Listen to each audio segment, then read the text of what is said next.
So today I want to talk about my 12 points that I use to anchor me in auditions. I call this my audition cheat sheet. I got these steps from when I was in class with Roy London. These steps will help you in your audition. If you just use 4 or 5 of these steps, you're going to knock it out the park in your audition. I used to take this with me on a little 4x6 card whenever I had an audition. So whenever I got my sides, I would make sure that I put these 12 points somewhere in that audition. So without further ado, let's dive into these 12 points. So the first point is, who am I? I need to know who I'm playing in this role that I'm auditioning for, right? So what is her name? How old is she? So that is the who am I? How old am I? What is my job description? What do I want out of life? But if I just focus on who I am, what I want, what are my challenges, how am I going to go about the world, and maybe a couple of physical attributes to my character. So maybe my character is a little tight. So I might have her wear a bun, or she's very loose. I might have my hair all out. I would have on maybe a frilly dress. I want to represent that character as best as I can. So I need to know who I am. So that's the first point I need to know. Who am I?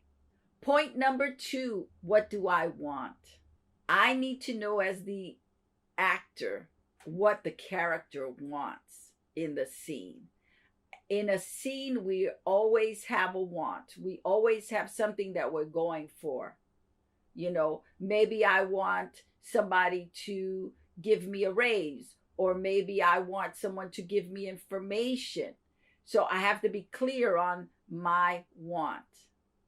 Point number 3, what are my obstacles? In every scene, there are obstacles that character has to try to overcome. So if my want was to get somebody to give me information, if I'm playing a police officer or a detective, I want that person to give me information.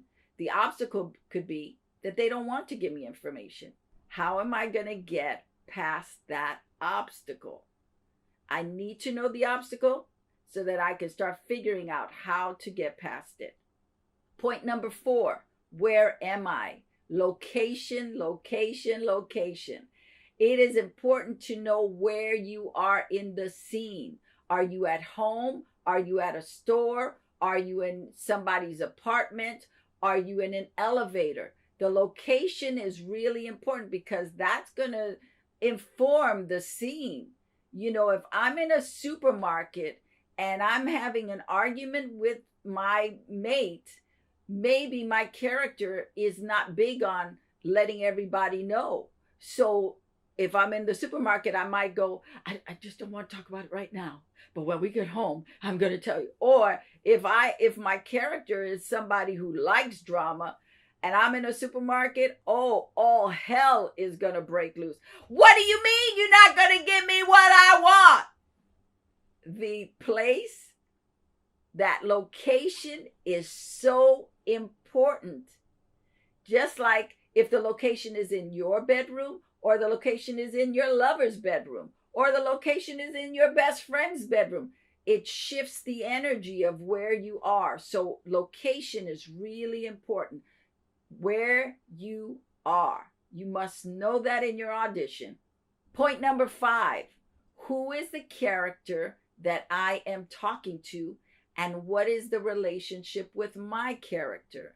If I am talking to Susie, and Susie is my sister, that is the relationship between the characters. We are sisters.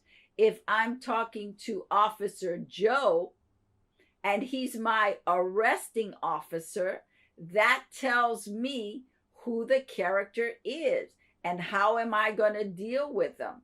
I'm going to deal with Susie differently than I'm going to deal with the arresting officer. So know who the character is that you are talking to. Point number 6, What is the moment before? When I'm starting a scene, I need to always be aware of where I'm coming from. What was the moment before? If I'm a police detective and I am interviewing somebody, I need to know where it is that I'm coming from. Am I coming from the front of the police station? Am I coming from having interviewed another witness? I need to know the moment before, because that is going to help me in that scene in a big way. Number 7, score the beats. When I get sides, the first thing I do is I read through it a couple of times, and then about the third or fourth time, I take a pencil and I start scoring the beats. That means I am taking little pieces of the scene. Every time the scene changes, I'm making a line there. So if the material says, yes, I just came from Susie's house. Ooh, I like your shoes. There are 2 beats there. I just came from Susie's house is one beat. The next beat is, I like your shoes. Very important. We change conversation so many times, and in a scene, there's always a change. There's always changes, and those changes are identified as beats. Your beats are like mini objectives. They're like mini little wants. What do I want here? I want her to laugh. What do I want here? I want her to smile. I want her to cry. I want her to slap me. I want her to walk away from me. I want her to give me the doll. Those are all little mini wants. There's a big want in your scene, and then the beat represents the little wants. Point number 8. What are my doings? Even though you're auditioning, you should have something that you're doing. So it's not just, I'm reading this to the person. You should have something, not necessarily props, but you should be, maybe looking down at your shoe, or playing with a chain, or fidgeting in your pocket. There should be some doing that you are doing within the audition to bring it alive, as opposed to just be a talking head. And so I want to know that, no, it should physicalize it. Bring some doings into the audition for yourself. I always like to have either a tissue, I like to have maybe a little cup of water if I'm actually auditioning in a room, as opposed to just doing a self-tape. But have something. We usually carry women usually carry their purses with their phone. Have something that you do. Point number 9. What is my 4th wall, and where am I placing it? So your 4th wall should always be an invisible wall that you put between you and the casting people, or you and the camera. Create that 4th wall. Know what it is. So if I'm in my bedroom, I am creating that 4th wall. Maybe it's my window. Maybe I have my window, so I have things that I can look out from there. Or maybe it is my wall that I have all my pictures on. But you should be able to create a 4th wall, so that you are not paying attention to the casting people, or the people that are auditioning you, or even the camera that's shooting your video. You should just be focused on creating the space, and that 4th wall is so crucial. Just like when you're doing theater, you got to put up a 4th wall between you and the audience. So make sure that when you're doing your audition, you know what that 4th wall is, and you have it right there in front of you.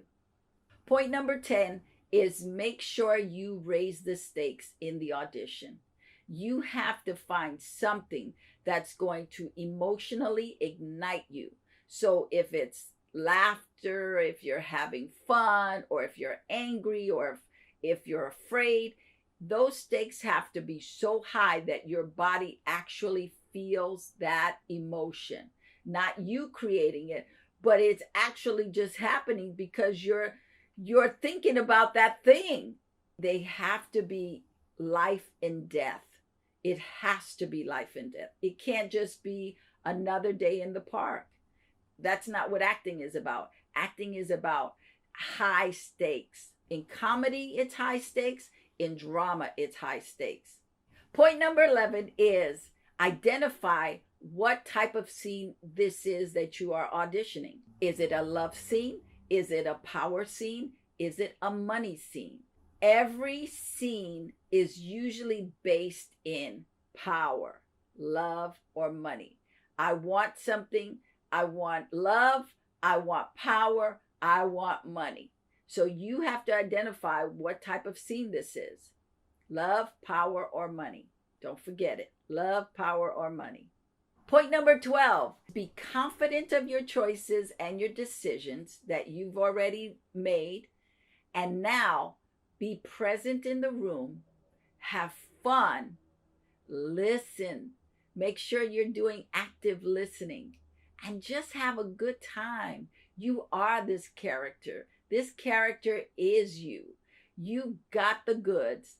Now deliver it with confidence, joy, and a lot of love. If you just do a few of the points that I've given you in the audition, you not only will knock it out the park, but chances are you're going to book the job because you're giving so much more than most actors coming in the room will do or doing self-tapes will do. Most actors are lazy and they just read the material. You have to bring it to life, and these points are to help you bring the audition to life. You got this. You're going to knock it out the park. If you don't get the job, they're going to remember you for the next job because they saw how committed you were in this audition. So have fun and just enjoy being an actor, because I do. Self-taping has become the standard in the industry today. So if you want to audition for a part, 9 times out of 10, you are going to have to self-tape.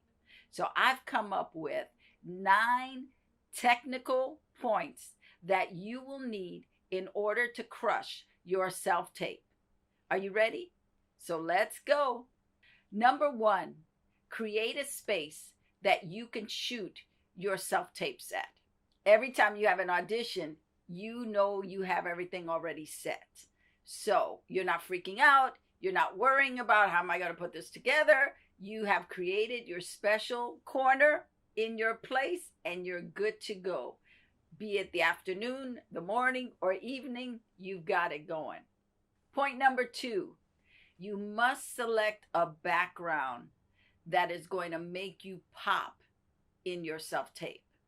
The standard in the industry is gray background, blue background, or brown background. And usually the gray and the brown are almost like the backgrounds that they use to take pictures. So it's not like a solid brown or a solid gray, but it has dimension to it. The other thing about using a background is that you have to make sure that it is completely ironed. Do not put up a wrinkled background to shoot your self-tape, because you're going to shoot yourself in the foot. Everyone's going to be looking at the wrinkles and not at your performance. And if you can't, I suggest you take it another notch up. Paint a wall so that you know that wall is completely dedicated to your shoot and you don't have to worry about ironing any backdrop. Okay? Make sure that your wall is not white or beige because it's too stark and it really doesn't give you any kind of nobody looks good with white or beige behind them unless you've got incredible lighting. So, and if you're not a cinematographer, you're not going to be worried about lights like that. So just stick to blue, gray, or brown. Point number 3 is sound. You need to have external mics for your phone so that the audio is crisp and clean. You don't want your sound to be muffled, and you don't want to be so low that they can't hear you. You want to make sure that you are mic'd and your reader is mic'd. And you can get 2 mics with a little splitter that you can put in your phone for about a total of $50. You can get it at Amazon or a camera store or even Best Buy. But you really need to spend money on getting an external mic into your phone, because a lot of times what happens is people expect the phone mic to work and that's it. So what you may get is the person reading, their voice is clear but yours is not, or your voice is clear and the person reading is all muffled. You want it to be even. You want to be able to hear both. It should feel like they're both in the room with you, right? So make sure you invest in that mic. Number 4, invest in a tripod for your camera. What you don't want is the camera to be moving while you're talking. That's annoying. It's like, whoa! Be it your phone or a DSLR, you want that camera to be steady. And the best way to make it steady is to have it on a tripod. Okay? Let's not have the camera going like this. Point number 5, lighting. Lighting is important. We don't want like darkness over your face that we can't see you. Make sure you have lights. You can invest in a ring light. And what's great about a ring light is that most of them have a place you can put your phone on so you can record, and you don't need the extra tripod. That you're saving a little money that way. If you don't like the ring lights, then get yourself a little light kit, which comes with 3 lights that you can put in different places to really give you good lighting. But make sure you have some sort of external light. You need lighting when you shoot your video, okay? Point number 6 is framing. Before you shoot your video, make sure that it is a medium shot. You should give yourself a little headroom and maybe shoot up like around your belly, but no more. We don't need to see any more. So a medium shot is fabulous. All right. So make sure your framing is on point. We don't want a close up. We want to see part of your body. So make sure that your framing looks really good. Point number 7, shoot horizontally, not vertically. This is not an IG. You're not doing a story here. You are doing a self-tape. And most casting directors are looking at your self-tape on a desktop computer or maybe even a bigger monitor. So make sure that you take that phone, lay it on its side, and then shoot. Okay? It's for your good. It's to make you look fabulous, baby. So make sure you do it horizontally. Point number 8, use the back camera of your phone to shoot your self-tape. Don't use the selfie part of the camera. You know what I'm talking about? Like the front part of the camera. So you do this, don't do that. Just turn it around and use that part of the camera. That's the best camera on your phone. So make use of that when you're doing your self-tape. You then are going to look fabulous, fabulous. Point number 9. If you have HD on your cell phone, use it when you shoot, because that is the highest quality that you can shoot something in, and it'll just make it even that much more better. Remember, in these self-tapes, we want the quality to be fabulous. It's important for you to know how to fit craft into your self-taping. I personally love the idea that you are self-taping. You know why? Because it's on you. It's not on, oh my God, they rushed me in, they rushed me out. It was like a cattle call. I didn't have time to prepare. You don't have that excuse now. The self-tape is all on you.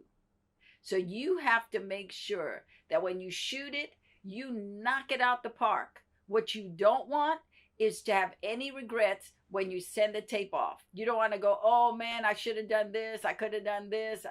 If I had time, I would have done this. No, this is your opportunity to shine. So take advantage of it.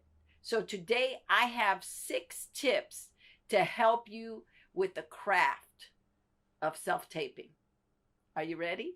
Because I'm really excited. This is some good stuff. Let's go. Tip number 1, read the script 5 to 10 times before you do anything. Just read it, then read it, then read it, then read it, and then read it again a couple more times so you can really get what the information of the script really is about. And every time you read it, then stop and ask yourself, okay, what did I learn this time? Then read it again. What did I learn this time? Then again, what did I learn this time? The more you can absorb the sides or the script, the better you're going to be at delivering it. Maybe have somebody read it for you during one of those times when you're going to read it, because then you might hear something different that you didn't see when you were reading it yourself. But read it over and over and over and over again until it makes sense to you, until you understand what it is that you are getting ready to audition for. Tip number 2, cast the character that is reading with you. And then that way you have somebody who you can really work off of, as opposed to somebody who's just saying, and the boy went down the street. He did. And you want somebody who can read it with you, who can say, and the boy went down the street, and then you can say, he did. It's a whole different reading at that point. If I'm reading with somebody who's really good, who's a really good actor, it's just going to make my audition that much better. And you have that in your control. Remember that. Tip number 3, rehearse the material with the reader.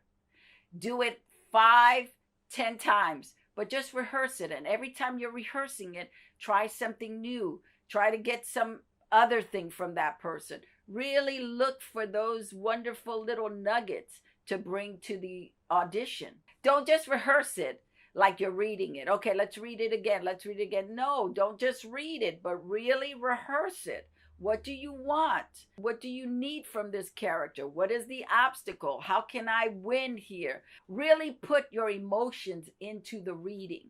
You know, have high stakes as you're doing the rehearsal. So you know, okay, this is the area I want to go in.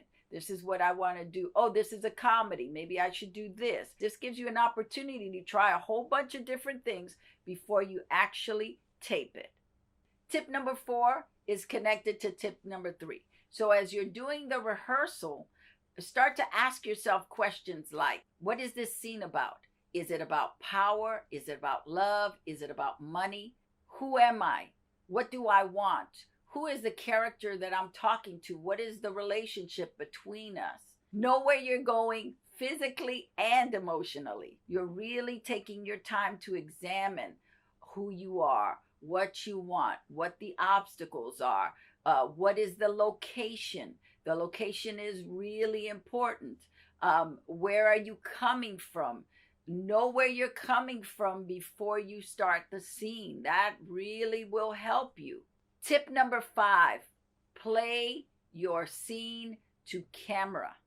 Do not act like you're on stage and you can look this way or you can look this way or talk to the person. Yeah, well, what do you think? Well, how do you think? No, you want to make sure that when you're doing the scene, you're doing it right to camera. So if, let's say in the scene, it's just you and one other person talking, then put that person either just right of the camera or left of the camera, so that you're not looking right into the lens, but you actually have a focus that you're looking at close, you know. So if I'm talking to Bill, I might put Bill to the right of camera, and I would just say, hey, Bill, how's it going? So my eye line is not over here, but it's close to the camera. Also, if I'm doing a scene where I am talking to several people. Let's say I'm doing a audition and I'm being interrogated, and there are three detectives talking to me in the room. Then I would position them in three different spots near the camera. So one guy would be right off to the camera this way, another one might be above the lens, and the other one would be to the other side. But my face is still in the front. It's important because they need to be able to read your face. They need to be able to see your eyes, and make sure that when you're doing it to camera, that your face is not obstructed by hair or any kind of accessory. Make sure that they can see your eyes. That is important. Keep yourself towards the camera. It's okay that you kind of go like this or like this, but don't stay like this talking to your imaginary person. It's not going to work. They're going to just go to the next self-tape. So make sure you're giving it all to camera. Tip number 6, do not cut the tape off right when you finish the line. Take a couple of seconds. Stay in that emotion. Maybe count to 3. And then you can cut. So if you're fighting with somebody at the end of the scene, just give them a look like you are going to kick their butt. Or if it's a love scene, at the end, just be googly-eyed, like, oh, I just love you. But let us into your emotional life at the very end. That moment is really important. Don't just cut it off, especially if you're crying in the scene and you're having a meltdown or something really tremendous is going on for you emotionally. Stay with it. Let us see the life still happening. It's not about the words. It's about the life that you're bringing to this audition. So make sure you have those extra couple of seconds to enjoy it. Tip number 7, after you've taped it, watch it. Look at it with an objective eye and ask yourself the following questions. Did you give the version of the character that you wanted to give? Did you hit all the beats?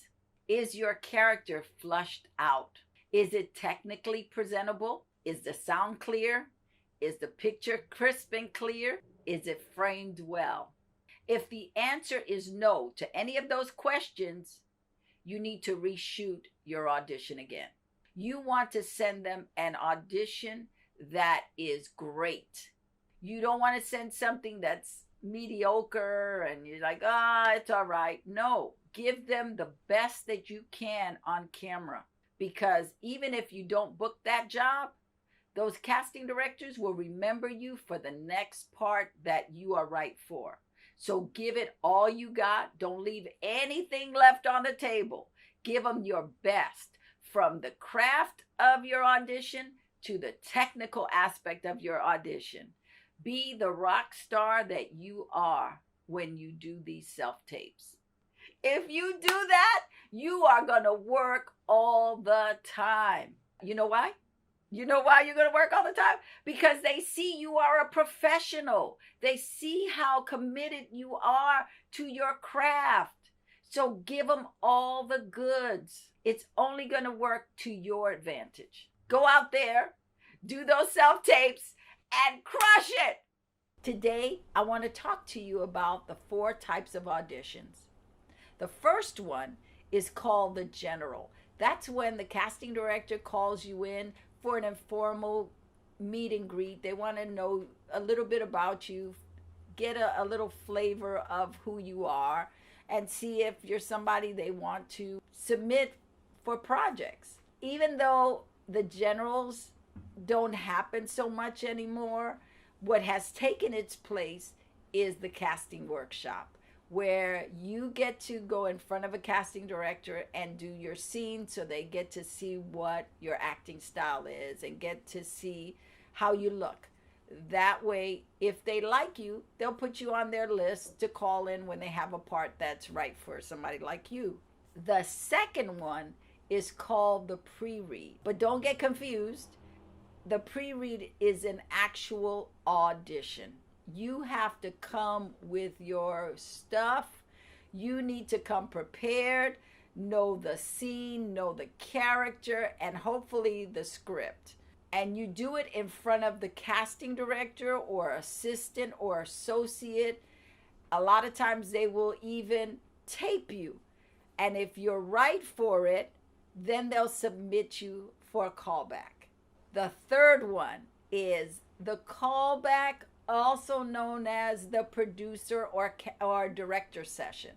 That is when you meet with the whole creative team, from the producer to the director, along with the casting director, for a reading.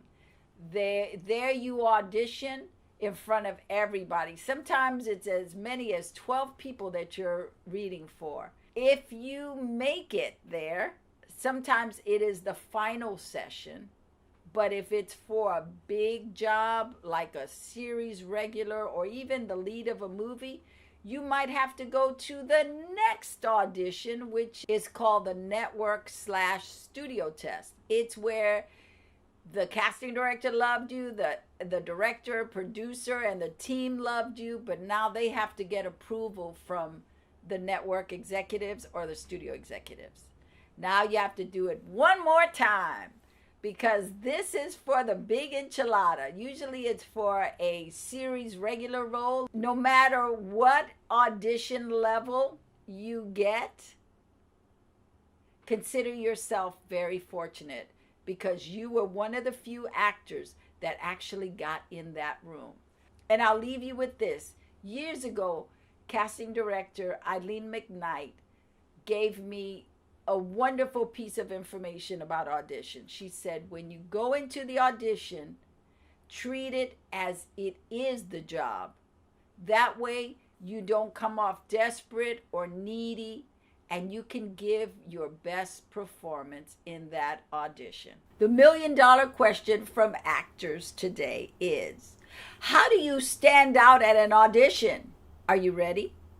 Well, get your pen and paper so you can write this down. Number 1, be the professional you are. Come prepared, know the material, have that character ready, have your resume, picture, and sides with you. Number 2, get to the audition at least 30 minutes earlier than you are scheduled to be there. 3, slate clearly and give them personality. Number 4, show up confidently, and you can do it if you come well prepared, know the character, make strong choices, and deliver the goods. Even if you're off, the casting director is going to think so well of you because you came in with hot choices. Number 5, listen and take direction. If you didn't understand what they said, ask the casting director to repeat it.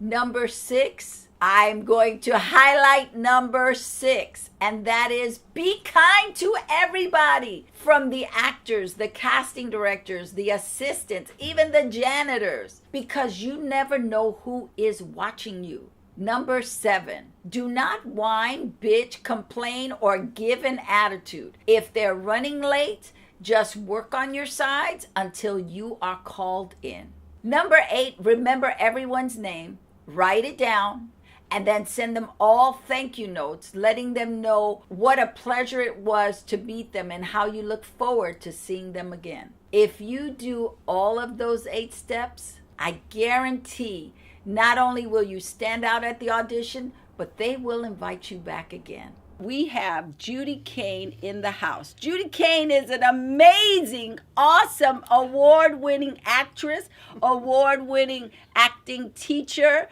and we're just thrilled to have her. So let's talk about relationships, because you mentioned casting directors, agents. Let's stop right there. Okay. Let's talk about building relationships with those 2 groups. Okay. I want as many casting people to know who I am, so that when my agent picks up the phone or submits me online, which is all they do now, they are familiar with me. So I try to do the advertising rule of 7. I try to get my face or my name in front of them 7 times, and then they actually believe they know me. So I'm very big on social media. I try to friend or communicate on all the platforms with as many people in the industry as I possibly can. I congratulate people, try to have dialogues about things that we have in common so that I'm, viewed as a real person and I have some kind of a relationship with them. I send stuff out. I do drop-bys. Remember when we used Oh to yes. Remember we used to do All the that? time. And I Yeah. still think you You should do can. that. Absolutely. Yes. I There's think only you want to a face to people to face. see you. Yes. Yes, because the auditions, they're not every day.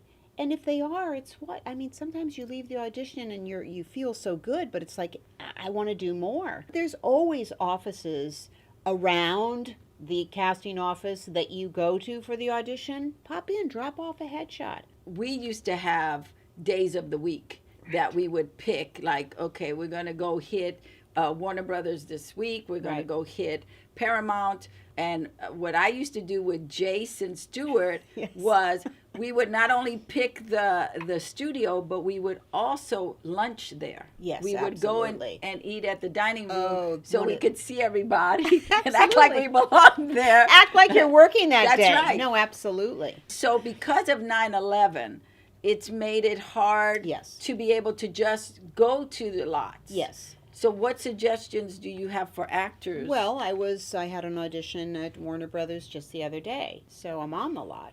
No one tells you have to clock out at a certain time, right? Right. So that whole lot is available to me for as long as I need. So I popped into a couple of offices and just, usually what I do is I have something to offer. So I'm not bothering them, I'm not pestering them, I'm giving them something of value, i.e., hey, I just signed with this new manager. Hey, I have a new headshot or I have a new look. Or even, I'm on this show coming up, or watch me on this, or here's some information. There's wacky days of the week, wacky national holidays. So, I look through it every month. There was a cashew day, which I capitalized on because you could get those little bags of cashews that I would staple to my headshot. I brought my agents the other day, and it was, just a little basket.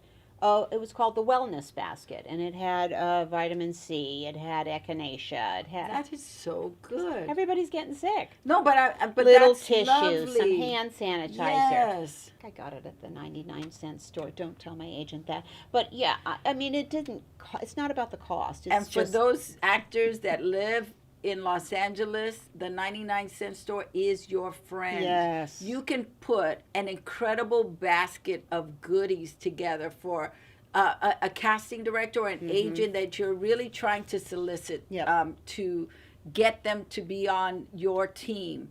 That makes such a difference. I love that. Well, I'm going to steal that one. Oh, no, it's I good. didn't think about that. Didn't open. think about that. That's a good one. The really wellness thing in the wintertime. Yeah. And in the summer, you can also do like suntan. Sunscreen. Sunscreen. Yeah. Thank you. Yeah. That, to me, makes the business part of it fun. But is that and old creative. school? I know when we were starting that was pretty common. Yeah, because we were really we had to really dig out a career. That's what it is. Okay, we really had to. That's what it is. And I do think it's old school in that a lot of the students that I teach now feel like it should just come to them, that their career should just flow in. And God bless you. I don't know. That is not my experience. And thank you cards. I'm a big thank you card person. I don't thank anybody for an audition. That I think is too, can I swear? No, yeah. Ass kissy. Okay. It's too much. What I like to do is say something like, hey, the guy, Bob, who ran camera, or your casting assistant, was so helpful to me, and I just love the way you run your office. Something like that, which is, again, a compliment to the casting director. It also, I slip my card in, my photo in, so I am pushing my photo. Soft sell. Mm-hmm. But I'm really congratulating them on something. Judy Kane's book, I booked it. A must book for actors who are doing commercials. Even if you've been in the business for a long time, this little book can help you. So I want to talk about Okay. a couple of points Yeah. that actors should always take into the room. You know, a couple of things they should take into the audition process. Okay. I created an app, which I use myself. I was using it, on a piece of paper, and I thought I should really have this on my phone, which breaks down the script with just the basic questions. Who am I talking to? And I find that in classes, because I teach a callback class, people get nervous, when the stakes are high. So if you get in there, yeah, you're nervous, you prepared, you practiced, you did your choices, but you get in there and everything just goes out the window. If you can just ground yourself after you say your name, hi, I'm Judy Kane, then just ground yourself. Put Lydia there before you speak. Just ground yourself, see her. You know how you talk to Lydia, right? And then whatever dialogue you have comes out. That to me is the most important moment, right before you speak, that connection. So what is the app so we can all get it? It's called Commercial Worksheet. Super easy to use. You can save it and then pull it back up when you have your callback. Fantastic. Yeah. Get that app. Who you are is a person of excellence. How do you take that into auditions with you? Mentally, I pretend as if I already have the job and that this is just a formality. It helps me not get in my head, because up here, in this world, where they're having meetings all the time. Board meetings. Board meetings. Yes. About me. I make a really solid choice, and I go in with that. I mean, I know what just happened. I know what's making me say the dialogue. I know how I feel. I know my point of view. I've made everything personal. So I go in with that, and then I let them change it or So you direct take me. your app, Yeah, you go I do. into your app, Yeah. and you hit all those marks. Mhm. You answer the questions, Yes. and you then go into the room. Yes, I am well prepared. And I like to think of it as I am well prepared with what I do best. The number one complaint of casting directors is they wish actors were more prepared. That's their number one complaint. Just be prepared. We've talked about this before. Yeah. That's your job. It is. It's your You're job. an actor. You should be prepared. You should know your Yeah. work. You should know the material. You should have researched who you're going in to meet, from the casting director to the producer to the Yes. writer Yep. to the stars of the show. You Yep. should know this. Yeah, because it only helps you. I can't tell you how many times actors have said, well, do I have to have this memorized? And I'm thinking, how can you even begin to work? When it comes to a commercial, you get in there and you're given the copy, and then you have to go in and do it. So what should the actor, because some people can't memorize it right Well, away. there's a cue card. Okay. There's always a cue card for commercials. So is that something they could practice at home, or is that something they should come to your class? You definitely need to practice it. I don't know anybody who has a cue card thing at home that they could I practice might with. But get if a you cue do, card now. Let's write that copy and put it up there. but yeah, get there early. Don't sign in, and grab the copy and go work on it.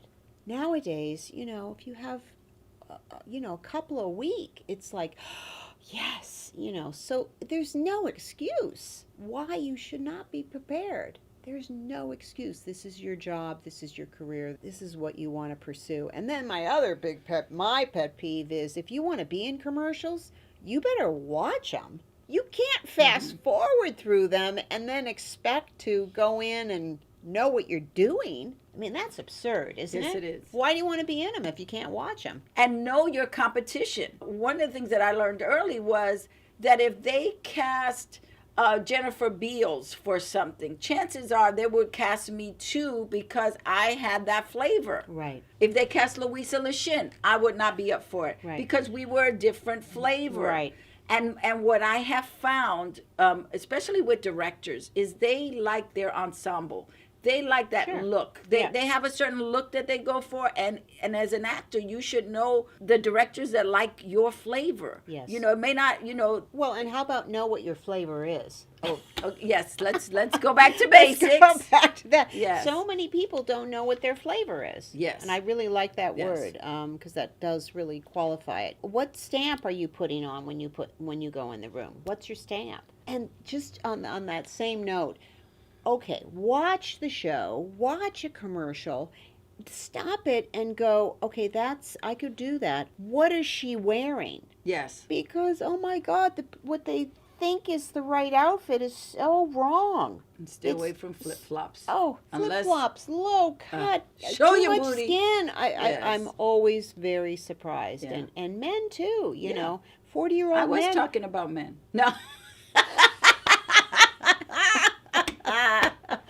40-year-old men are wearing hoodies. Yes. And I'm like, you're not 20. Don't wear a hoodie. Yes. You know, get a nice cardigan or Yeah, V-neck or it's something. knowing the A uniform. polo. It's Yeah, knowing the uniform of the part you're Right. going in for. I Exactly. think that's important. If you're going in for a general, which I don't think people do that anymore, Yeah. but if you're going in for a general, then go ahead and dress however you want to dress. Right. But when you're going in for a role or going for a commercial, you really need to go in uniform. Yes. You need to, if you're a nurse, look like a nurse. You don't Right. have to wear the costume, but you should give the flavor Yep. that you are a nurse. That if we see you in the street, we'll be able to say that's a nurse. Yep. In knowing what you sell, to be able to understand that it's not personal, that you may not be a prude. That's if you right. sell prude on camera, sell that puppy and make your money for your house. Right.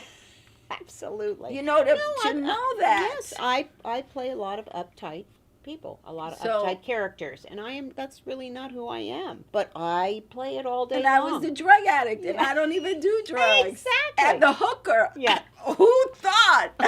But yeah, you can't. Yeah. It's a job, and you Yeah. have to respect how people see you. And if you don't like how they see you, then you have to change. Yes, you do. You have to Adjust do some, your look. Yeah, you have to reinvent yourself in a way that when you go in, this is how I want them to see me, and so I am dressing this way. Yep. I cannot I cannot expect you to see something in me that I don't see in myself. Right. So let's talk about the audition process and when Yeah. you're in the lobby waiting Oh, or yeah. in the reception room. I'm working. It looks like I'm on my phone, but I'm making choices on my app. First call or second call. If it's a call back, I'm still making choices.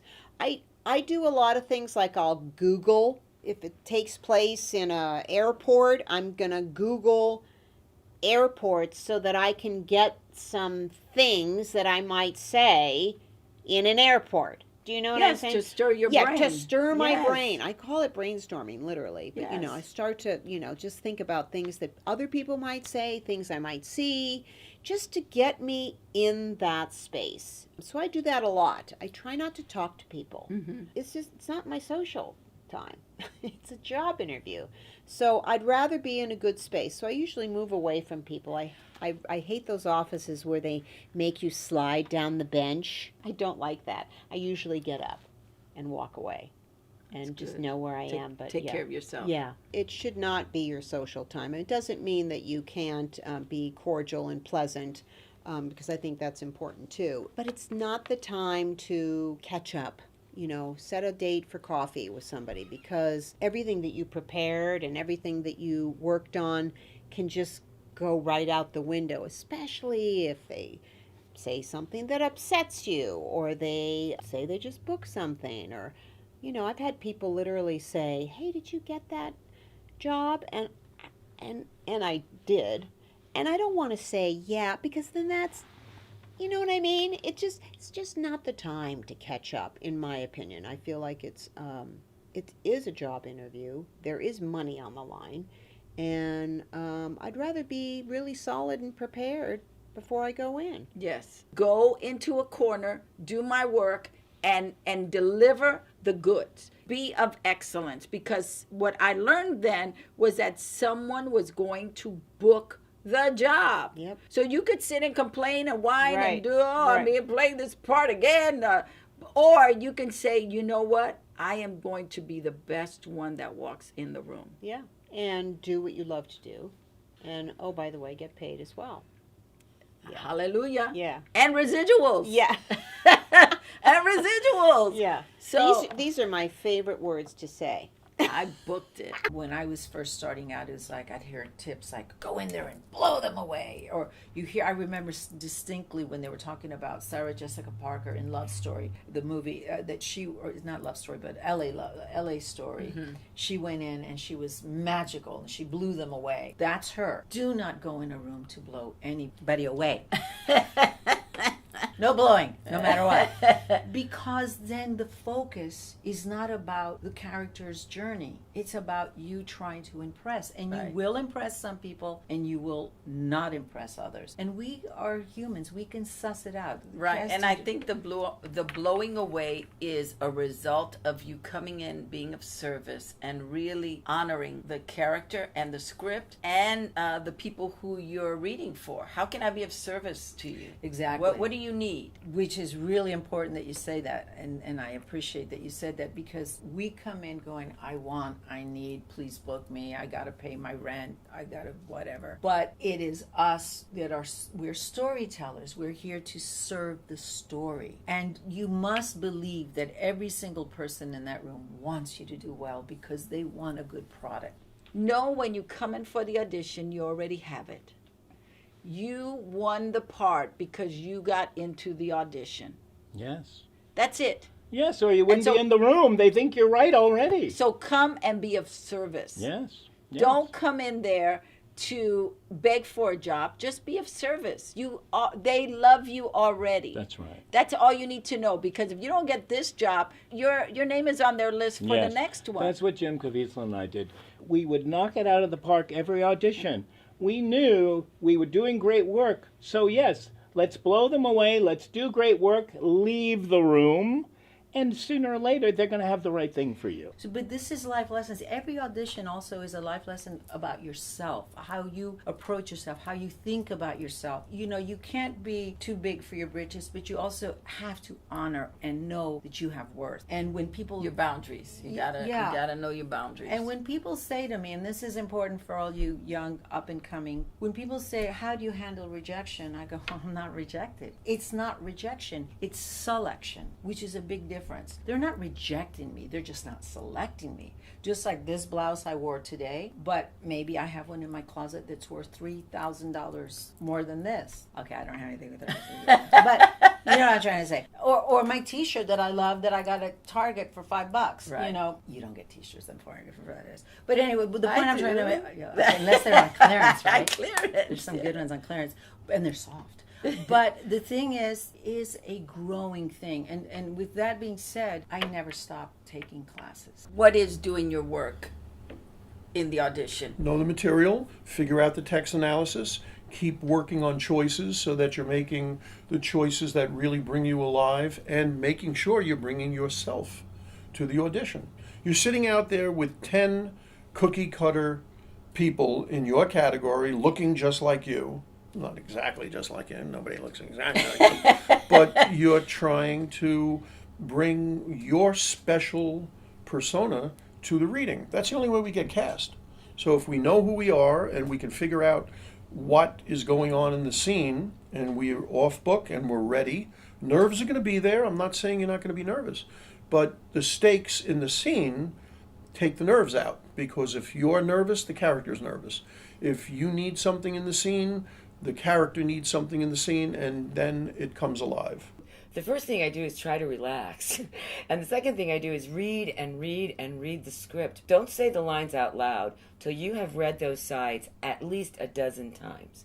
Because when you're reading, you are finding more and more possibilities for choices and maybe what that story is all about. There is no scene that you're going to audition for or that you're going to do that starts at the beginning and finishes at the end. Every scene starts in the middle and ends somewhere where it's going to go someplace else. The whole story does not happen in one scene. You read it until things come, and all of a sudden something comes that you don't see on the page. It happened to me the other day when I was doing a self-tape audition for a part in a movie, and I thought, I don't know what this is. It's just dialogue about what I'm doing. It doesn't, and then I realize, oh my God, this guy's teaching. So, the other thing which makes me crazy with actors, they do all the homework, they do all the work, okay? They get to the audition, they surrender their power, they don't own the room, and they start asking questions. Do you want it this way? Do you want it that way? They overtalk it. I say, do the work you worked on. Give it to the spirit, let go, and show up. Let them see the talent, let them see the homework, see the performance, not the homework. And then, if they want to give you an adjustment, but if you start asking already, all your choices are out the window, and they see a half-baked performance. Right, and they're afraid now. They're afraid now. They're afraid that you don't know what you're doing. Exactly. So and then if they give you the adjustment, listen carefully and be willing to let go. I was excited for them. It was a genuine excitement. By the time I got to the car, the job was mine because they felt that I had passion for their project. Actors have to know that, first of all, the fact that they came into the audition, they've won, and that this is where relationships get developed.